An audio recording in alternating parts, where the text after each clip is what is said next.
Activa 6G आज हम इसका क्लच फिट करके दिखाएंगे, आपको कंप्लीट डिटेल देंगे। ठीक है, तो ये है हमारी क्लच की बेल्ट जो कि ब्रांड न्यू है और होंडा की जेन्युइन है। जैसे कि मैं आपको बता दूं, बेल्ट को चेक करने पर ये जो मैं कर रहा हूँ ये जरूर चेक करें और यहाँ से बिल्कुल परफेक्ट होनी चाहिए, क्योंकि पुरानी बोल्ट कुछ इस तरीके से हो जाती है और इस सिचुएशन में बेल्ट को चेंज कर देना चाहिए। ठीक है, अब इस बेल्ट को हम चेंज कर रहे हैं क्योंकि ये बेल्ट चेन की तरह काम करती है। जैसे चेन काम करते हैं ना चेन सेट में, वैसे ही ये काम करती है। तो ये है हमारा क्लच वेरिएटर। जब हमारी गाड़ी में पिकअप की प्रॉब्लम आती है, वाइब्रेशन की प्रॉब्लम आती है, तो सबसे बड़ा हाथ इसी का होता है। ये ख़राब हो जाता है तो मैं इसको चेंज कर रहा हूँ, जो एक्टिवा 6G है। और इसको चेंज करने के लिए मैं आपको बता देता हूँ क्यों कर रहा हूँ। तो ये सरफेस आप देख रहे हो, ये बहुत ही ज़्यादा नई है, ब्रांड न्यू है, बट जो पुरानी वाली है वो ख़राब हो गई है, मैं आपको दिखाऊंगा आगे। और ये अंदर की सरफेस देख रहे हो, एकदम ब्रांड न्यू है। अब पुरानी वाली में क्या हुआ है, पुरानी वाली में मामला टेढ़ा हो गया है। ये जो आप देख रहे हो अंदर से पूरा घिसा पड़ा है, और ये घिसता कैसे ये भी मैं आपको आगे बता दूंगा। और ये बैक साइड से देख रहे हो, ये भी कटा हुआ है। पर काफ़ी सारे मैकेनिक जो हैं वो इसको चला देंगे। हाँ हाँ सर, रहने दो, आप मत चलाओ, मतलब मत डलवाओ, पैसे खराब होंगे ये वो। तो आपको बता दूं, अगर हम ऐसी लापरवाही करते हैं तो हमारी गाड़ी में आगे जाके परेशानी बढ़ती है, कम नहीं होती है। ठीक है ना, जब अगर आपके पैर में कील घुस रही है तो तुरंत उसे चेंज करो, ना कि आप जूता खरीदने जाओगे। ठीक है, सबसे पहले आपको वो कील निकालनी है। ठीक है भाई, तो ये है इसके रूलर। ये देखो, ब्रांड न्यू रूलर तो नहीं है, पर मैं नया डाल रहा हूँ इसके अंदर। तो ये रूलर कट गए हैं, वाइट वाले लेन देख रहे हो, ये लेन जो है वो कट गई है। ठीक है, अब ये रोलर मैं आपको नए दिखाऊंगा तो आप चौंकने रह जाओगे। दिखाता हूँ मेरे को, ये रोलर है हमारे नए वाले। अब ये रोलर देखो ब्रांड न्यू है। हाँ, इस रोलर में आपको बता देता हूँ, लोकल क्वालिटी बहुत आती है, कंपनियाँ बहुत आती हैं। आपको कभी भी याद रखना, कभी भी जिस कंपनी की आप गाड़ी डलवा रहे हो, मतलब जिस कंपनी का काम करवा रहे हो, होंडा का, हीरो का, किसी का भी, उसी ब्रांड के ही रोलर डलवाएं। अब मतलब होता है ना, इंडोरेंस के डाल दो या थर्ड वेंडर के डाल दो, ऐसा ना डलवाएं, ऐसा ना करें। ठीक है, ये पिकअप के लिए बहुत ज़्यादा महत्वपूर्ण होते हैं। अब ये है हमारा वेरिएटर के ऊपर जो लगता है पार्ट, ये कंपनी ने काफ़ी अपडेट कर दिया है इसको। पहले ये देखो, ये बेल्ट वाला पार्ट है। ठीक है, और इसके अपोजिट में जो है वो हवा वाला पार्ट है। मतलब जब हमारी गाड़ी स्टार्ट होती है तो क्लच कवर में हीटिंग पैदा होती है। अब उसको ठीक करने के लिए ये ठंडी हवा पैदा करता है, मतलब हवा उत्पन्न करता है, एक तरह से प्रकट करता है, मैं अगर बताऊं तो। अब जब हवा बनाएगा तो फिर हवा बनने के बाद क्लच जो है ठंडा होगा और उसको कूलिंग मिलेगी। ठीक है, इसको बोलते हैं एयर कूल्ड गाड़ी का। ये जो गाड़ी है एक्टिवा एयर कूल्ड है। आप सभी को पता है, ज़्यादातर गाड़ी एयर कूल्ड ही आती है। तो एयर कूल्ड में जो क्लच वाला पार्ट होता है यहाँ ये लगा होता है, और जो मैग्नेट वाला पार्ट होता है वहाँ पर प्लास्टिक की मैग्नेट में मतलब जाली लगी होती है हवा के लिए। उसके बाद ये है हमारा एक बुश है। ये बुश जो लगता है, ये लगता है वेरिएटर के अंदर। अब ये जो बुश है, काफ़ी सारे लोग होते हैं ये बुश पे ध्यान नहीं देते। अब देखो, बुश पे ध्यान देने का बहुत बड़ा कारण होता है, क्योंकि अगर बुश में प्ले आ गई तो आपका जो वेरिएटर है डालने का कोई फ़ायदा नहीं हो, क्योंकि अंदर का बुश भी ख़राब होने पर आपकी गाड़ी में दिक्कत आती है। कभी कभी क्या होता है, वेरिएटर ठीक रहता है पर उसमें दिक्कत आ जाती है, तो उस टाइम ये वेरिएटर चेंज होना चाहिए। अब ये क्लच कवर है, जब भी आप क्लच फिट कर रहे हो तो आपको एक चीज़ का बहुत ज़्यादा ध्यान देना है। ये जो क्लच कवर में आप बैरिंग जो देख रहे हो, जैसे होता है ना, हमारी गाड़ी चलती है तो बहुत रफ चल रही है या बहुत वाइब्रेशन कर रही है, पिकअप नहीं आ रहा गाड़ी में, खिंच रही है, हड़बड़ बड़बड़ कर रही है, तो उस सिचुएशन में आप कुछ नहीं करना, वो क्लच खोल के क्लीनिंग करा दें। मैं आपको बता देता हूँ, जब हम गाड़ी की सर्विस करते हैं और हमें लगता है कि हमारी गाड़ी में पिकअप की प्रॉब्लम आ रही है या फिर दब रही है गाड़ी, या ऐसा कुछ फील आ रहा है कि रफ चल रही हो, बहुत टाइट, तो हमें क्लच क्लीनिंग कराना पड़ता है। ये जो किक जाम हो जाती है, ये उसकी तरह काम करता है। ठीक है, ये रैचेट है किक वाला, और जो बैक साइड का देख रहे हो आप, वो हमारा रफ के लिए काम करता है, मतलब क्लीनिंग होने पर स्मूथनेस फील आती है गाड़ी के अंदर। ठीक है, अब इसे फिट करते हैं। तो ये वेरिएटर जो है, इस वेरिएटर में मैं कुछ इस तरीके से रोलर लगा रहा हूँ। देखो यार, पिछले ना काफ़ी सालों से मैं रोलर में ग्रीस लगाता हूँ, क्योंकि हमारी गाड़ी में थोड़ा सा स्मूथ फील आ जाता है, स्मूथनेस आ जाती है। पर काफ़ी सारे मैकेनिक है जो ग्रीस का यूज़ नहीं करते हैं। तो भाई, सबका अपना अपना तरीका होता है, सबका अपना अपना ओपिनियन होता है काम करने का। मैं अपने एक्सपीरियंस से काम करता हूँ, सब अपने करते हैं। पर ये जो मेरा तरीका है, ग्रीस लगा के इसको वेरिएटर के अंदर डालना रोलर को, ये बहुत ही बेस्ट है मेरे तरीके से, क्योंकि मैं कस्टमर को सेटिस्फेक्शन दूंगा, और तो उसके लिए बहुत ज़्यादा ज़रूरी है मेरे को ये इसमें ग्रीस लगाना।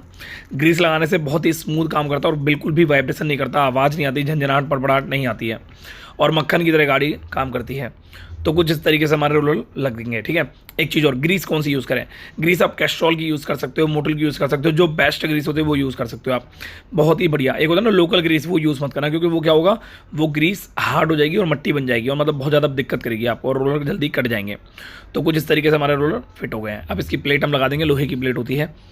अब ये जो प्लेट है, इसके अंदर कोई दिक्कत नहीं आती है, फर्स्ट क्लास है। और जो बुश है वो बैक साइड में यहाँ इस तरीके से लग जाएगा। अब ये हमारा कंप्लीट वेरिएटर तैयार हो गया है, कुछ इस तरीके से काम करता है। ठीक है, तो ये फर्स्ट क्लास काम कर रहा है, फर्स्ट क्लास तरीके से। अब इसको हम फिट करते हैं। देखो, फिट करने का बहुत सिंपल तरीका है, कुछ इस तरीके से ले आपको ऐसे करके फिट कर देना है। अब ये जो पार्ट है ये हो गया हमारा बेल्ट की साइड का पार्ट। अब इसके ऊपर हम लगाएंगे क्या, इसके ऊपर लगाएंगे बेल्ट। ठीक है, बेल्ट हम नहीं डाल रहे हैं, क्लच की बेल्ट। ध्यान रहे क्लच की बेल्ट बहुत सारी ऐसी कंपनियां हैं जो लोकल भी आती हैं और मीडियम भी आती हैं, बट आपको ओरिजिनल ही डलवानी है। बेल्ट आपको बता दूं जो आगे वाली शाफ्ट है उस पीछे वाली शाफ्ट से कनेक्ट है, क्योंकि जब हम गाड़ी को स्टार्ट करते हैं तो पीछे वाला जो पहिया होता है वो नहीं घूमता है हमारा, पर जो बेल्ट होती है वो क्या करती है, आगे वाली शाफ्ट से पीछे वाली शाफ्ट को फोर्स देती है और उसकी वजह से हमारी गाड़ी स्टार्ट होकर आगे भागती है। तो बेल्ट बहुत महत्वपूर्ण होती है। मतलब 80 किलो के 2 बंदे बिठा लिया आपने, 160 किलो ये बेल्ट जो है झेल रही है, पूरी गाड़ी नहीं बेल्ट झेल रही है, क्योंकि बेल्ट ही आगे भगा रही है। तो ये जल्दी से जल्दी इस चैनल को सब्सक्राइब कर दो। सोचो मत यार जल्दी, आप सोच रहे हो तो बड़ी गलत बात है यार, इतनी मेहनत करते हैं भाई आपके लिए, इतना तो बनता ही है यार। ठीक है, अब ये बोल्ट इसमें लगा रहे हैं। अब ये जो इसका जो नट देख रहे हो, ये जो नट है इसके ऊपर जो वार्सल है, ये नट भी बहुत डिफरेंट टाइप का है। इस नट में क्या होता है, खासियत होती है जब हम किक मारते हैं तो जो किक का रैचेट होता है जो मैंने दिखाया था फर्स्ट टाइम आपको, वो रैचेट इस नट में अटैच होता है और उसके बाद हमारी गाड़ी में किक से गाड़ी स्टार्ट हो जाती है। ये बहुत सिंपल तरीका होता है। अब कुछ इस तरीके से पीछे का हमारे को क्लच लगाने हैं।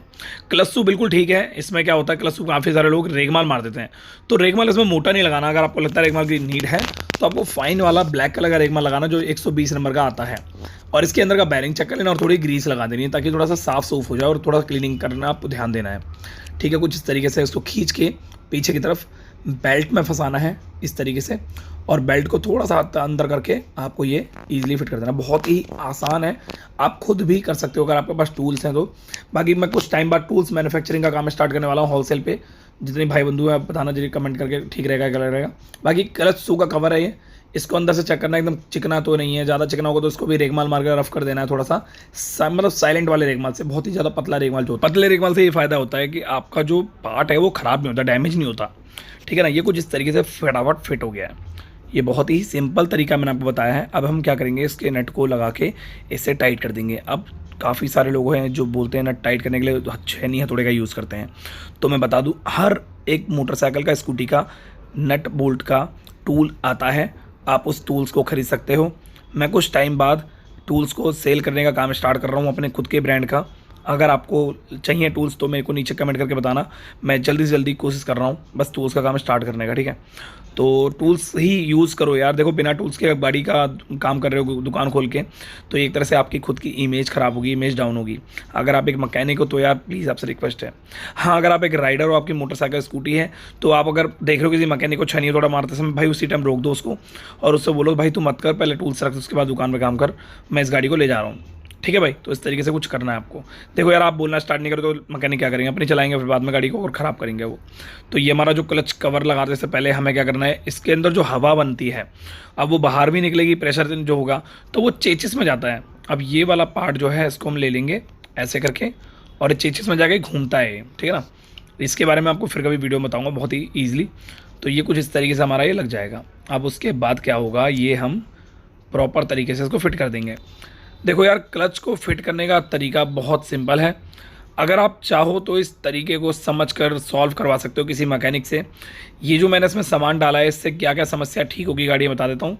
गाड़ी में पिकअप की परेशानी सही हो जाएगी, मिसिंग की मतलब जो होता है ना, जैसे कि झटके मारती गाड़ी, गड़गड़ गड़गड़ गड़गड़ करती है, भड़बड़ भड़बड़ करती है, या इंजन के चैम्बर से आवाज़ आती है भड़बड़ाहट की, या जब हम खड़की से रेस देते तो गड़गड़ गड़गड़ झटके ले लेके गाड़ी आगे भागती है, या गड्ढे में जब जाती है तो गड्ढे से उठाने में बाहर निकालते हैं हम तब गड़गड़ाती है। तो ये प्रॉब्लम सही हो जाती है। उसके बाद जब हम गाड़ी स्टार्ट करते हैं चाय चाय करके आवाज़ आती है, तो बेल्ट की आवाज़ होती है, तो वो बेल्ट की आवाज़ भी बंद हो जाएगी। अब साफ़ सफाई का ज़्यादातर आपको ध्यान देना है। अगर आप साफ़ सफाई का ज़्यादा ध्यान दोगे तो कस्टमर बहुत खुश होगा और आपकी गाड़ी आपके पास वो और तरीके से काम कराएगा। मतलब एक होता है ना, रेगुलर बेस में आपको जुड़ जाएगा कस्टमर। ठीक है भाई, तो ये क्लच कवर को पैक करने से पहले भोगली वगैरह का हर चीज़ का ध्यान देना है। और उसके बाद एक चीज़, और इसमें पैकिंग वगैरह नहीं लगती है क्योंकि ये ड्राई होता है, और इसका भी आपको ध्यान देना है, तो कचरा वचरा नहीं छोड़ना है। ये पूरा प्रॉपर पैक हो चुका है। अब इसके जो बोल्ट होंगे वो होंगे 8 नंबर के, आपको प्रॉपर तरीके से 8 नंबर के बोल्ट लगाने हैं। अगर आप चाहो तो क्लच कवर के अंदर बॉन्ड का यूज़ भी कर सकते हो, अगर आपका पानी वाला एरिया है या बरसात का मौसम चल रहा है तो। मैंने इसमें बॉन्ड का इस्तेमाल नहीं किया है क्योंकि कोई ज़रूरत नहीं है इसके अंदर, क्योंकि नई गाड़ी है, BS6 की ब्रांड न्यू है, एक्टिवा 6G जैसे कि इस वक्त आप देख रहे हो। बाकी ये वीडियो कैसी लगी एक बार कमेंट करके जरूर बताना, और मिलते हैं आपसे नेक्स्ट वीडियो में। अगर आप मेरी वर्कशॉप पे आना चाहते हो, डिस्क्रिप्शन बॉक्स में मैंने एड्रेस दे रखा है, आप वर्कशॉप पे आ सकते हो। फटाफट स्टार्ट करके मैं दिखाता हूँ इसको फर्स्ट क्लास। ये देखो ये मक्खन की तरह गाड़ी स्टार्ट हो गई। ये सारा काम करने के बाद आपको थ्रॉटल बॉडी पे भी ध्यान देना है। थ्रॉटल बॉडी गंदी नहीं होनी चाहिए, अगर वो गंदी होगी तो आपके पिकअप में मज़ा नहीं आएगा, आपको वो भी साफ़ करनी है। एकदम मक्खन की तरह गाड़ी भागेगी अगर आप तरीके से काम करते हो तो ठीक है भाई, मिलते हैं नेक्स्ट वीडियो में। Thank you so much, bye bye, take care.